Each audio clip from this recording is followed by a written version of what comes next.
we think of the word diversity, what's the first image that comes to mind?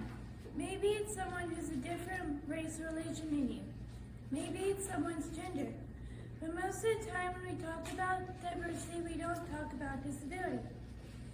In a study done in 2019, 1 in 4 Americans report having a disability. These statistics make the disability community the largest minority demographics in the nation. I think we don't think of disability as diversity because it's not always something you can see. If someone has ADHD or autism, you can't always tell. Also, as someone who is disabled, it's very confusing when people try to put other issues with disability. From LGBTQ rights, abortion, and racism, these issues are important, but in my mind, they are separate from the issues that people with developmental disabilities are facing. Some of these issues are employment, transportation, and the direct support staff shortage, among others. Disability is a natural part of the human experience, but unfortunately, some people view disability as a negative thing. The disability culture is the only culture that everyone will join at some point in their life. Society's views suggest that people with disabilities are not capable of living normal, happy lives and are incapable of making their own decisions. And I should know because, as I stated earlier, I am disabled. I'm autistic and I have ADD and cerebral palsy. How do we help people see disability as a part of the diverse human experience and not something to be ashamed by or fixed? Well, first, we need more disabled individuals who are willing to share their stories so that people know what it is like to have a disability. Second, we need to teach people with disabilities how to speak up for themselves and that it is okay to advocate for your rights.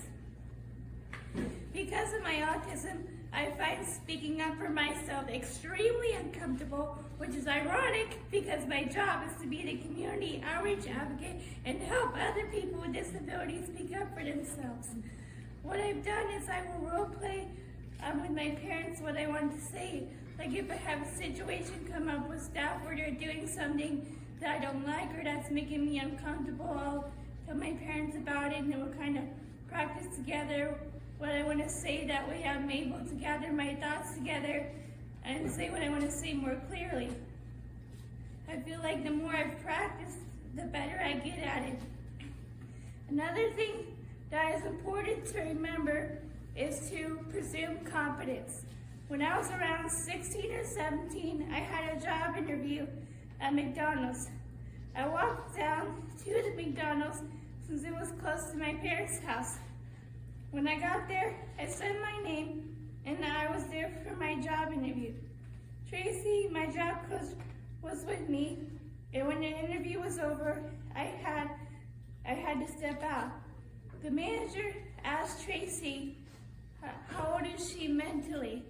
This isn't the only time this has happened to me. When I was working at Walmart, I was trying to help a customer find something, and since I had to go to a different part of the store, it took me a while to find what the customer was looking for. The customer asked my coworker if I had any idea what I was doing. She said, she sure does, and told me, good job, girlfriend.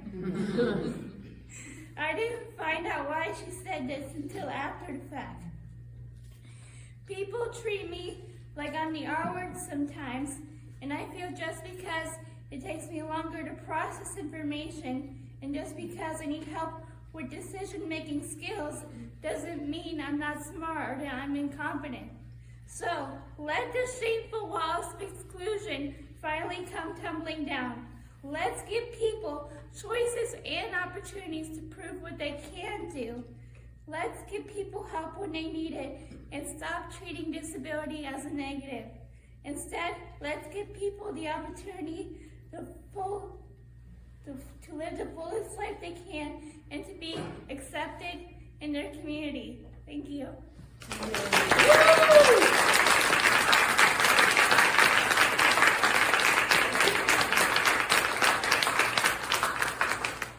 Good job, girl. Amazing.